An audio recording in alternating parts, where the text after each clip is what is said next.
Ready. So, Jim, really appreciate you hopping on and sharing some of your perspective with anybody who's watching. If you don't Yeah, mind, sure, though, absolutely. yeah, thanks, man. First and foremost, I guess what is your name and what do you guys do? Sure. So my name is Jim Kelly. I'm a co-founder of CrossBraining, and basically what we try to do is show that you have competency in whatever it is that you're learning. So our company works with people that are trying to show that either their employees or their customers understand what they are responsible for by creating small videos that our software chunks together and then stitches into one final video that can be commented and given feedback on. Basically, when we started working, as this company, we were in the K-12 space, and with the pandemic, we had to shift out of that and look to get into higher education and some of the like trade skills, and any again area that's showing competency. We were struggling a bit with how to get into these areas and what to do to really make people pay attention because there were so many other entities that were going into these areas as well. And that's when we met Adam. And he basically kind of took a look at what we were doing, refined that process a bit, really, helped us be a little bit more aggressive and do it in a way that didn't turn people off, but really didn't give no as the first option. The phone call was something that I think was most surprising with our group. We relying mainly on email and then getting right into the deals.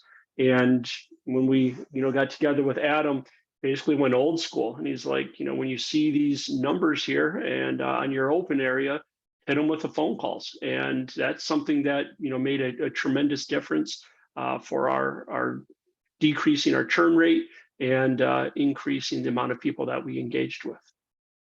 Oh, that's awesome, Jim. Thanks for sharing.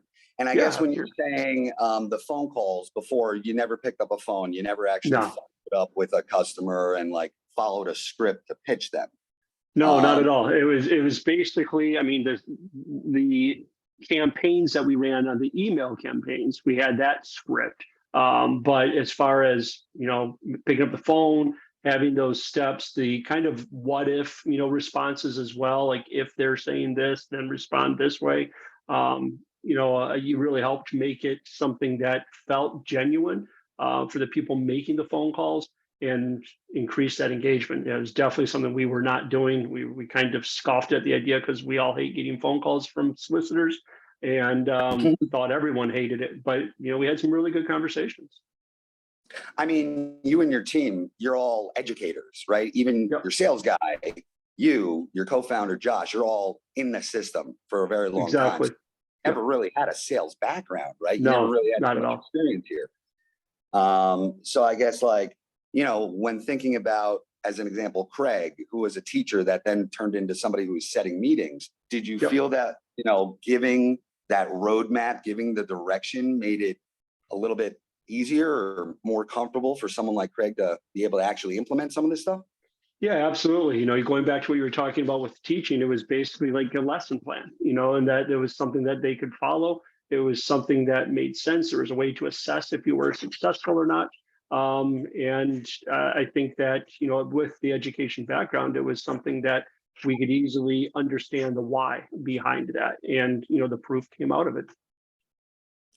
And then I guess when we're thinking about, so that's like the first step in the sales cycle, right? We built Mhm. out these email sequences, we got them out to people, we looked at the data, opens and clicks, and we had individuals who were making calls now, speaking to those people. And I believe that teacher, he was actually booking like one meeting a day at one point, right? Yeah, I mean, it kind of varies on the campaigns that we're going after, but his engagement has definitely increased dramatically. His confidence has increased. Even the other day, when you reached out to him, he was telling us about, Adam reached out, to talk, and he was going into a basketball game or something with his kids, and he was like trying to get off, and he's like, Adam just wouldn't take no for an answer. It was like he's like, and I know what he's doing. He's doing that same engagement thing that he taught me to do. And I'm like, dude, you taught me this. I know what's going on. And so, I it just love really it. adjusted his thinking as well. That's fantastic. That's fantastic. And then I guess though, from setting the meetings to now attending, like, some of the things that we did in that perspective with Josh, who's doing majority of the closing meetings with the closing presentation and the forecasting sheet. Do you feel like that's been something that has still been utilized and is helping you guys out? Yeah, absolutely. I think our biggest issue is still just the close. It's something that just takes more reps. It's Josh is a very relationship driven, type of person. And again, like you were talking about, all of us come from education. So that kind of, when do you close, how hard do you close things and push, is something that's just not natural for us. But it's through this process, it's definitely helped improve our close rate. Oh, that's awesome, man. And I guess, what has exceeded your expectations, if anything? Well, I guess I'm a person that has,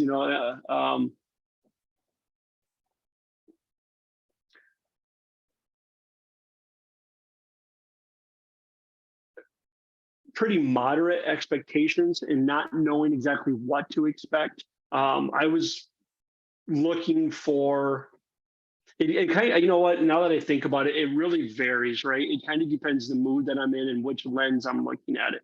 If I'm looking from the perception of, we have a product that we believe in, people really seem to get excited about it and they see how it fits, I would expect that close rate to be like 100%. And I get frustrated that it's nowhere near that. But again, I don't have anything else to compare it to. So when I talk with you and other people that are out there, and they share their stories, I realize that that's just an ideal, that it's not the reality. So when I'm thinking from that expectation, I would say, well, no, it didn't meet anywhere near. But I think it's an unrealistic expectation. When I anchor it in a realistic expectation and look at what we see on close rates across the industry and engagement, then I would say that it exceeded the expectations from the point of view that people really want to talk. And when we go in more of the, hey, could you give us your feedback on this? Could you tell us what you think about this? Could you tell us how this might help you?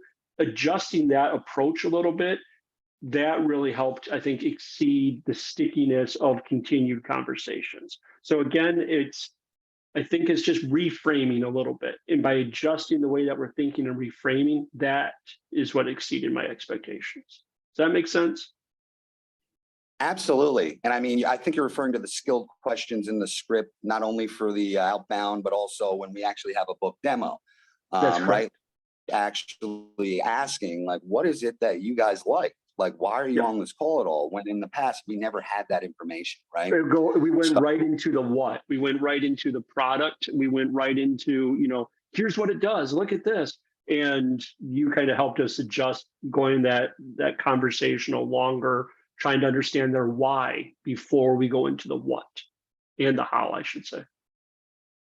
Awesome. Yeah, I mean, that's really the goal. And to your other point, when people aren't saying no, right, that's not a bad thing. I know it's stuck, like it doesn't feel good because we're kind of stuck in limbo, but that means they like it, right? They like it, but that means there's still stuff left on the table. We got to figure out what's really holding them back. And yeah, you get some BS excuses, but still through that relationship building that you guys have been doing and are so good at, you keep building up that pipeline, right? Yep. And everything's going to start falling through. I guess my last question is, what would you say to a company that we're talking to and, is considering working with us? Yeah, I would say it's definitely, worth the time. I think that you bring a genuine excitement, to what you're doing that's infectious and contagious. I think that it's, especially for us, we've joked before that we're stereotypical Midwesterners, and you kind of brought in something that we didn't have on our team, and it's genuine, and it's nothing that rings artificial. is just a different infusion of personality. And it wasn't, you've shared before with some other companies that you've totally, gone in and redid how they are doing things. For us, it was just kind of a retweaking, but just that adjustment made a big difference for us. And everything from, like I mentioned, from confidence to understanding that what we were going through wasn't unique to us. In the history that you have, the time that we spent together, I think is something that kind of gave us that booster to keep us going and to go down different paths and feel really comfortable with that. So I definitely would recommend working with you. I have nothing negative to say about our time together, and appreciate the relationship that we've built and look forward to see where that goes in the future. I really appreciate you, Jim. And I love the product and what you guys do, obviously. I'm excited to hear about that round you're going to raise, which is a lot of fun. And yeah, man, great to meet you. Love our relationship. We're obviously going to continue to keep in touch. And I want the updates, right? All right, man. Sounds good. Take care, Adam. Thanks so much, Jim. All right. Bye now.